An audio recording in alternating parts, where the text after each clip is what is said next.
Curso Realidad Social Peruana, clase diferida, Alianza Oligárquico-Militar, segunda parte, segunda parte de la clase diferida. Este, Nos habíamos quedado en que los oligarcas y los militares se alían porque es una alianza de mutua conveniencia. Voy a repetir nuevamente, los militares desde su profesionalización, que se da en la época de Leguía, comienzan a pensar con una lógica propia, tienen una autonomía en su pensamiento, en sus planes, en su institucionalidad, cosas que no tenían antes, ¿no? Antes más bien estaban al servicio de la oligarquía. Y la oligarquía, por su parte, una vez que ya no tiene el poder de las armas, porque muchos oligarcas tenían armas en sus haciendas, sobre todo las haciendas de la sierra, pero también en las haciendas de la costa tenían armamentos, equipos de seguridad que eran pequeños ejércitos. Bueno, eso ya va a desaparecer con Leguía. Se dan cuenta que necesitan el poder de la fuerza para poder controlar al país, y necesitan a los militares. Entonces, los militares a su vez se dan cuenta que para llevar a cabo sus planes necesitan el apoyo de la clase más poderosa del país, digo, de la clase social más poderosa del país, que son los oligarcas. Entonces, es una alianza de mutua conveniencia, recapitulando lo que dije la sesión pasada, no, perdón, en el video pasado. Entonces, llegamos aquí ya a mediados del siglo XX y la dinámica esta que sigue funcionando bien. Hay digamos, esta alternancia entre presidentes civiles que tienen una mano más flexible, más política, más dialogante, con presidentes como Benavides o como Odría, que más bien son de mano dura, ¿no? Presidente bastante flexible, siguiendo al presidente Prado, va a ser el presidente Benavides, ¿no? Que gana las elecciones del 45. Perdón, el presidente Bustamante y Rivero, que anda en las elecciones del 45. Bustamante y Rivero en realidad va a ser un presidente no solo más flexible, sino un auténtico demócrata. Un presidente con convicciones democráticas muy, muy fuertes, que en realidad es como una excepción en esta época, porque realmente cree en la democracia, hace una apertura bastante grande a los políticos opositores, sobre todo de cara al APRA, la legalización de los sindicatos y todo eso, pero es un tipo de gobierno, el de Bustamante, que no va a funcionar. ¿Por qué? Porque digamos que es un gobierno atípico que no representa a casi nadie en el país. Tiene convicciones democráticas que, voy a decirlo claramente, no las tiene la mayoría del Perú en esa época. Las convicciones democráticas de Bustamante y Rivero, digamos que no va con la época, para el Perú de la época, quiero decir. Bustamante y Rivero se puede decir que en muchos sentidos era un hombre adelantado a su tiempo. O sea, si hoy en día tuviéramos un presidente como Bustamante y Rivero, bueno, sería bastante interesante y creo que hasta muy positivo, pero en esa época, digamos que no era, no iba acorde con la realidad. Tanto las fuerzas de oposición como el aprismo, aquí está de la Torre, como las fuerzas, digamos, hegemónicas del país, como los militares, los oligarcas, no tenían tanto, no estaban tan convencidos, voy a decirlo de manera más suave, de la democracia. No estaban tan convencidos. Pensaban de que sí, democracia sí, pero por si acaso debían tener las armas a la mano, por si acaso, ¿no? Bustamante y Rivero no piensa así. Él sí cree en la democracia 100%, y eso le va a pasar factura. No va a gobernar bien. Los apristas van a exigirle cada vez más cuotas de poder, porque él, para llegar al poder, llegó con votos apristas al poder. No digo solamente con votos apristas, pero los votos del APRA fueron decisivos para que él gane las elecciones. Y los apristas luego le quisieron pasarle la factura, digámoslo así, le pedían puestos de poder, que Bustamante se los dio. Bustamante le dio 3 ministerios al APRA y algunos otros cargos, pero el APRA siempre pedía más, más y más, y eso lleva a un punto de tensión muy fuerte entre el aprismo y Bustamante y Rivero. Por otro lado, los oligarcas piden que Bustamante y Rivero persiga a los apristas, a lo que Bustamante se niega. Los militares también piden lo mismo, a lo que Bustamante también se niega. Y es muy difícil gobernar para Bustamante. Digamos que a Bustamante y Rivero, y déjeme ser coloquial, lo van a zarandear de un lado para el otro, lo van a zamasquear, lo van a estar moviendo de un lado al otro, y el pobre pues no va a poder gobernar bien y esto acaba mal. En el año 48 se da una situación que es un punto de no retorno, ¿no? Que es que los apristas se rebelan, intentan hacer, parece que esto no está confirmado 100%, hay un debate entre los historiadores, pero aparentemente el APRA intenta hacer una revolución armada, ¿no? Con apoyo de un sector de la Marina y del Ejército. No funciona. E inmediatamente después se da el contragolpe, es decir, el golpe de los militares conservadores, ¿no? Odría da un golpe de Estado en el año 48 que sí, sí tiene éxito, ¿no? Y Odría gobierna, digamos, con un estilo parecido al de Benavides, una represión feroz de apristas y también de comunistas. Los sindicatos otra vez pasan a ser ilegales. Ahí la Torre se tiene que refugiar en la Embajada de Colombia. Más adelante va a conseguir el asilo político en Colombia, ahí la Torre. Odría va a mandar a sus opositores a la isla de Frontón, donde se construye una prisión para presos políticos en muy malas condiciones. Muchos de ellos son asesinados, o se mueren de hambre, o son torturados, etc. Es una época bastante dura. Pero al mismo tiempo, Odría también tiene un estilo de gobierno que va a ser muy característico de gobiernos posteriores, que es un estilo de gobierno populista. Siendo un militar, está pensando en su futuro político. Es algo bastante interesante esto, Odría. Es un militar que piensa que aunque es dictador, algún día va a regresar como, digamos, presidente electo, civilmente, quiero decir, ¿no?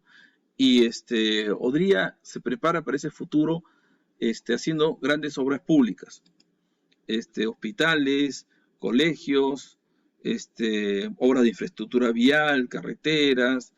También Odría le da mucho impulso a la radio, a un medio de comunicación nuevo, que es la televisión. La televisión llega al Perú en esta época y Odría apuesta mucho por la televisión también.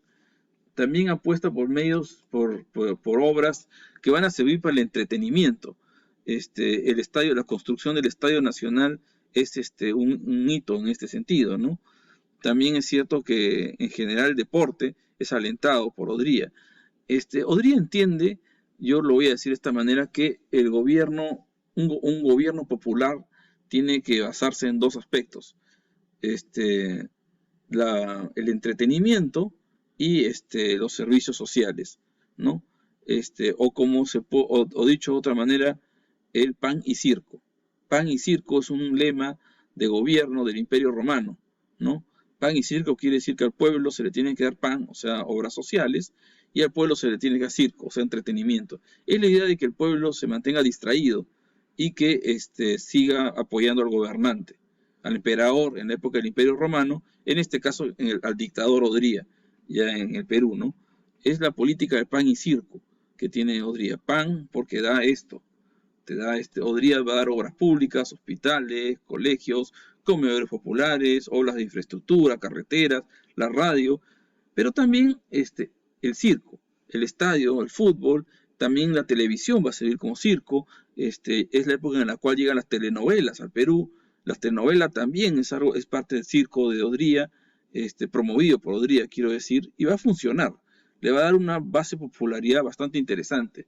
También es una época en la cual hay bonanza económica. Hay bonanza económica en el Perú, no gracias a Odría, sino gracias a una circunstancia del extranjero. Y es una época en la cual el Perú se ve beneficiado por el final de la Segunda Guerra Mundial. Durante la Segunda Guerra Mundial, el Perú se había beneficiado ya por el hecho que los minerales del Perú eran exportados a muy buen precio a Europa y a Estados Unidos, que con esos minerales fabricaban armas para la guerra.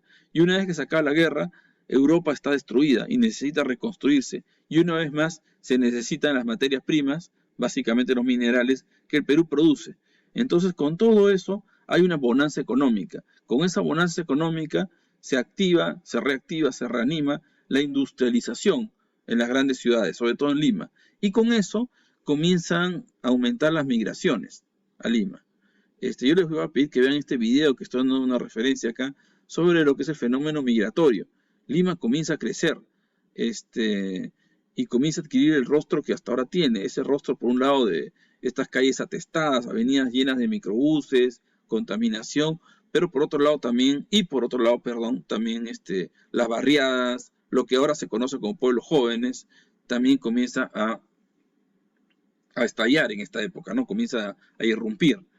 También es cierto que las migraciones desde el lado del campo se ven alentadas por el hecho de que, bueno, gracias al avance de la televisión y de la radio, los campesinos comienzan a darse cuenta cómo es la vida en la ciudad y comienzan a aspirar a vivir en la ciudad.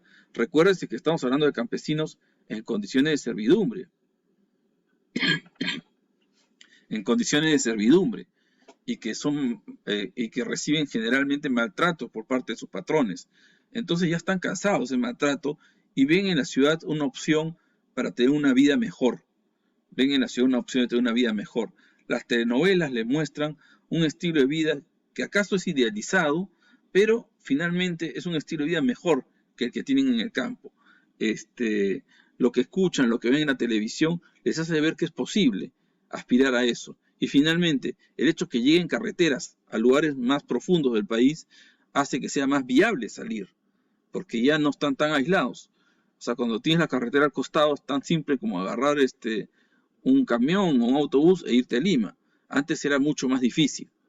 Entonces todo eso hace que Lima comience a crecer con la llegada de abundantes migrantes, ¿no?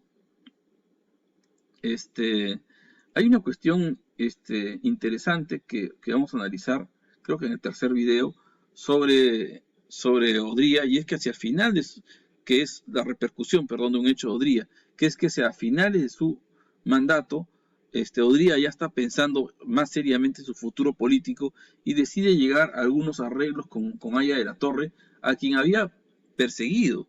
Odría comienza persiguiendo a Haya de la Torre, lo quiere meter a la cárcel, pero luego hacia el final su gobierno más bien termina pactando con Haya de la Torre, el famoso pacto de Monterrico. Odría pactando con Haya de la Torre. Esto es algo bastante curioso porque Odría ha mandado a apresar y hasta asesinar a muchos apristas y ahora Haya de la Torre está negociando con Odría. Esto va a tener consecuencias muy interesantes.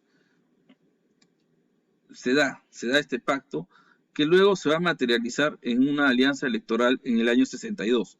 Pero vamos a ir paso a paso, eso lo vamos a ver en el siguiente video. A corto plazo, el pacto de Monterrico implica que el APRA retorna a la legalidad para lo que va a ser ya el último tramo de esta alianza oligárquico-militar, de este periodo. El año 56 se da un hecho bastante importante, que es el voto de la mujer, ¿no? Recuérdese que en el año 31 habían empezado a votar un nuevo grupo de peruanos que eran los obreros, cuando se eliminan las restricciones de voto por motivos de renta económica, de patrimonio material, o sea, de tierras y de título académico, comienzan a votar los obreros en el año 31. Bueno, en el año 56, nada más y nada menos que la mitad de la población es habilitada a votar, las mujeres. 56 comienza el voto femenino. ¿Por qué se da el voto femenino? Se da en un contexto en el cual Odría entiende, pensando también en su futuro político, que es buena idea que las mujeres voten. En la mentalidad de Odría y sus seguidores, sus prejuicios de género hacían pensar que las mujeres tenían una mentalidad o un pensamiento más conservador que los hombres, que arriesgaban menos, y que siendo Odría de tendencia conservadora, mayoritariamente las mujeres votarían por él. Es un prejuicio, pero sea prejuicio o no, el hecho es que es lo que lo lleva a Odría a darle el voto a la mujer. En todo caso, prejuicio o no, hace que las mujeres tengan una gran conquista social, que es el derecho al voto. Es algo bastante importante, ¿no? Y hace que se amplíe la democracia. En el mismo año 56 irrumpe una nueva propuesta política, que es Acción Popular, de la que vamos a hablar en el siguiente video, ya en la tercera y última parte de esta serie.